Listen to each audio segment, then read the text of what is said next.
আসসালামু আলাইকুম বন্ধুরা, কেমন আছো? আশা করি তোমরা অনেক অনেক ভালো আছো।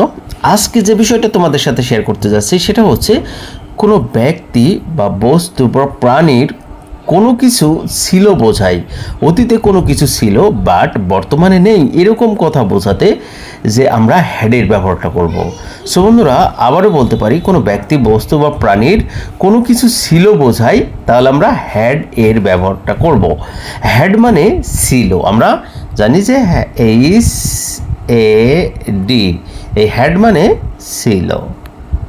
তাহলে আমাদের মনে রাখতে হবে এই হ্যাড মানে ছিল, এই হ্যাডটা ব্যবহার করা হবে শুধুমাত্র কোনো ব্যক্তি বস্তু বা প্রাণীর অধীনে কোনো কিছু ছিল বোঝায়, তার নিজের কোনো কিছু ছিল বোঝায়। মনে থাকবে, এটা হচ্ছে তার নিজের কোনো কিছু ছিল বোঝায়, তাহলে আমরা সেই ক্ষেত্রে কিন্তু হ্যাডটা ব্যবহার করব। আদারওয়াইজ কিন্তু আমরা হ্যাডটা আরও অনেক ক্ষেত্রে ব্যবহার করি, বাট ছিলটা তখনই ব্যবহার করব যখন কোনো ব্যক্তি বা বস্তু বা প্রাণীর অধীনে কোনো কিছু ছিল বোঝায়।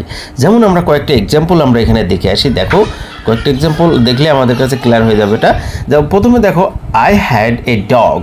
আই হ্যাড এ ডগ এর অর্থ হচ্ছে আমার একটি কুকুর ছিল। বাট তোমরা বলতে পারো হ্যাডটা শুধুমাত্র প্রত্যেকটা সাবজেক্টের ক্ষেত্রে আমরা ব্যবহার করতে পারি। আই, উই, হি, এখানে আমরা ওয়ের ক্ষেত্রে আমরা হ্যাডটা ব্যবহার করতে পারি, উই হ্যাড। তারপরে আমরা ব্যবহার করতে পারি ইউ হ্যাড, ইউ এর ক্ষেত্রে আমরা ইউ হ্যাডটা ব্যবহার করতে পারি। তারপর আমরা ব্যবহার করতে পারি দে হ্যাড। তারপরে আমরা অনেক ক্ষেত্রে ব্যবহার করতে পারি এই হ্যাডটা। হ্যাডটা আমরা শুধুমাত্র আরও যেমন হি হ্যাড আমরা ব্যবহার করতে পারি, হি অথবা শি হ্যাড, এই ক্ষেত্রেও আমরা ব্যবহার করতে পারি। তাহলে আমরা প্রত্যেকটা সাবজেক্টের ক্ষেত্রে কিন্তু আমরা হ্যাডটা ব্যবহার করব। আর এই হ্যাডের অর্থ হচ্ছে ছিল। তাহলে এই অতীতে কোনো কিছু ছিল বোঝায়, তাহলে আমরা হ্যাডের ব্যবহারটা করব। তাহলে প্রথম যে সেন্টেন্সটা আছে সেই সেন্টেন্সটা আমরা দেখি। প্রথম সেন্টেন্সটা আছে যে I had a dog. I had a dog এর অর্থ হচ্ছে আমার একটি কুকুর ছিল। যদি বলো যে আমাদের একটি কুকুর ছিল, উই হ্যাড এ ডগ। যদি বলো তোমার একটা, ইউ হ্যাড এ ডগ। যদি বলি তার একটা, হি বা শি হ্যাড এ ডগ। যদি তাদের একটা, দে had a dog.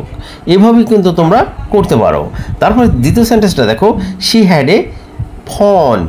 She had a phone মানে তার একটি ফোন ছিল। আমরা আরেকটা বলতে পারি, they had a problem. They had a problem, তাদের একটি সমস্যা ছিল। তাদের একটি সমস্যা ছিল। We had a plan. We had a plan এর অর্থ হচ্ছে আমাদের একটি পরিকল্পনা ছিল। He had a dream. He had a dream. He had a dream মানে তার একটি স্বপ্ন ছিল। You had a chance. You had a chance, তোমার একটি সুযোগ ছিল। ইউ হ্যাড এ চান্স এর অর্থ হচ্ছে তোমার একটি সুযোগ ছিল। I had no money. I had no money, আমার কোনো টাকা ছিল না। She had a beautiful smile. She had a beautiful smile এর অর্থ হচ্ছে তার একটি সুন্দর হাসি ছিল। এখানে তোমরা একটা জিনিস লক্ষ্য করো, এখানে হি মানে তার এবং শি মানেও তার।